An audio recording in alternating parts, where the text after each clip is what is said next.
গোপনাঙ্গের ভিতরে ৬টি সোনার বাঁট লুকিয়ে ভারতের পাচারের সময় গ্রেপ্তার এক মহিলা।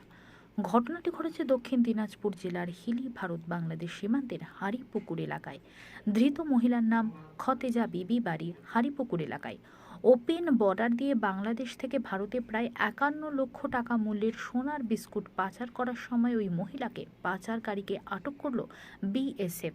হারিপুকুর সীমান্তে নজরদারি চালানোর সময় তারা দেখতে পান ওই ভারতীয় মহিলা ওপেন বর্ডার দিয়ে ভারতে প্রবেশ করার চেষ্টা করেন। বিএসএফের সন্দেহ হওয়ায় জওয়ানরা মেটাল ডিটেকটিভের মাধ্যমে দেহের মধ্যে মেটাল জাতীয় কিছু থাকার সন্ধান পায়।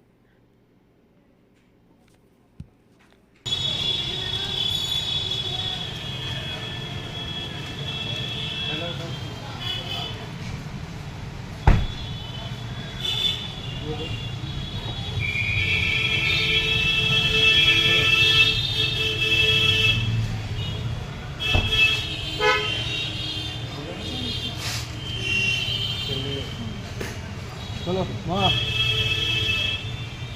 ये बैग मुझे दो।